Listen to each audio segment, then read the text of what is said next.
নমস্কার বন্ধুরা, যোজনা হেল্প বাংলা চ্যানেলের আরও একটি নতুন ভিডিওতে আপনাদের সকলকে স্বাগত জানাই।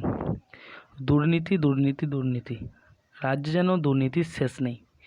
এসএসসি দুর্নীতি থেকে শুরু করে প্রাইমারি দুর্নীতি, ওবিসি সার্টিফিকেটও পর্যন্ত দুর্নীতি হচ্ছে। তো সম্প্রতি এসএসসি নিয়োগ দুর্নীতি অর্থাৎ আপার প্রাইমারিতে নিয়োগের একটি গুরুত্বপূর্ণ আপডেট দিল হাইকোর্ট। আদালতের নির্দেশে এবার কাটল জটিলতা। 2 মাসের মধ্যেই 14,052 পদে নিয়োগ হবে চাকরি প্রার্থীদের, অর্থাৎ আপার প্রাইমারিতে ফের শিক্ষক নিয়োগে নির্দেশ দিল হাইকোর্ট। তো এই সংক্রান্ত বিস্তারিত জেনে নিন আজকের এই ভিডিও থেকে। ভিডিওটি স্কিপ না করে প্রথম থেকে শেষ পর্যন্ত দেখুন, আর চ্যানেল নতুন হলে অবশ্যই চ্যানেলটি সাবস্ক্রাইব করে নেবেন। 14,052 শূন্য পদে রাজ্যে আপার প্রাইমারি নিয়োগ শুরুর নির্দেশ হাইকোর্টের। ঠিক 2 মাসের মধ্যেই চাকরি পাবেন প্রার্থীরা। তো রাজ্যে আপার প্রাইমারি নিয়োগে সবুজ সংকেত হাইকোর্টের। দীর্ঘ 8 বছর পর অবশেষে কাটতে চলেছে জটিলতা। অবশেষে 14,000 শূন্য পদে পূরণ করতে তৎপর হচ্ছে রাজ্য সরকার। স্বস্তি পেলেন হাজার হাজার চাকরি প্রার্থীরা। ঠিক 2 মাসের মধ্যে নিয়োগ প্রক্রিয়া শুরুর নির্দেশ দিল কলকাতা হাইকোর্ট।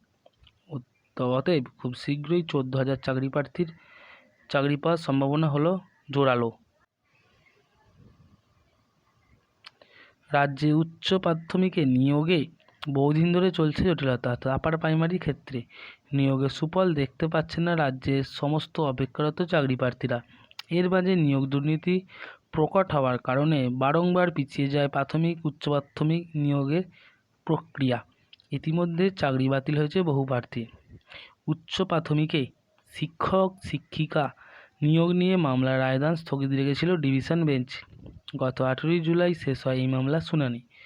গত বছরের 23 আগস্ট 14,339টি শূন্যপদের জন্য 13,334 জনের মেধা তালিকা প্রকাশ করে স্কুল সার্ভিস কমিশন অর্থাৎ এসএসসি। এর আগে গত বছর 6 নভেম্বর থেকে শুরু করে 2 ডিসেম্বর পর্যন্ত প্রথম দফায় 8,900 জনকে এমপ্যানেল প্রার্থীর কাউন্সেলিং সম্পন্ন হয়েছে। কিন্তু তার আগে চূড়ান্ত অনিয়ম অস্বচ্ছ থাকায় 2020 সালে 11 ডিসেম্বর কলকাতা হাইকোর্টে বাতিল হয়ে যায় প্রথমবারের নিয়োগ প্যানেল। সম্প্রতি আদালতের নির্দেশের পর এই প্রসঙ্গে রাজ্যের শিক্ষামন্ত্রী জানান, অবশেষে উচ্চ প্রাথমিকের নিয়োগ জটিলতা কাটল। শূন্য পদে দ্রুত নিয়োগ হবে, আর সেই খবর শুনে স্বস্তিতে রাজ্যের চাকরি প্রার্থী তরুণ তরুণীরা।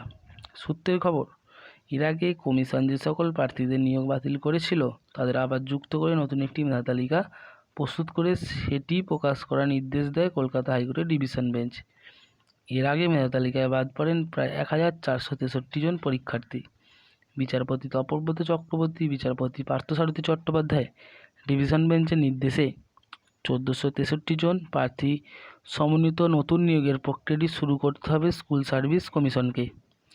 আদালত স্পষ্ট নির্দেশ দেয় স্কুল সার্ভিস কমিশন ফাইনাল লিস্টটি যেন প্রকাশ করে আগামী 4 সপ্তাহের মধ্যে।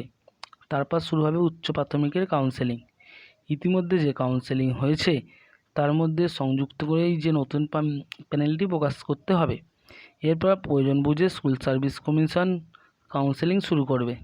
তারপর অবিলম্বে বিলি করা হবে সুপারিশপত্র। মোট কথা হচ্ছে যে শিক্ষক শিক্ষিকারা যাতে নিয়োগপত্র দ্রুত হাতে পেয়ে কাজে যোগ দিতে পারেন সেই বিষয়টি লক্ষ্য রাখতে হবে। দীর্ঘ সময় ধরে আদালতে আটকে থাকা ছিল এই উচ্চ প্রাথমিকের নিয়োগ মামলা। অবশেষে 8 বছর পর খুশির খবর পেতে চলেছেন উচ্চ প্রাথমিক চাকরি প্রার্থীরা। তো বন্ধুরা, এই ছিল উচ্চ প্রাথমিক 14,000 জনের প্রায় 14,000 জনের নিয়োগ সংক্রান্ত আপডেট। যদি ভিডিওটি ভালো লাগে অবশ্যই চ্যানেলটি সাবস্ক্রাইব করবেন এবং পাশে থাকবেন। ধন্যবাদ।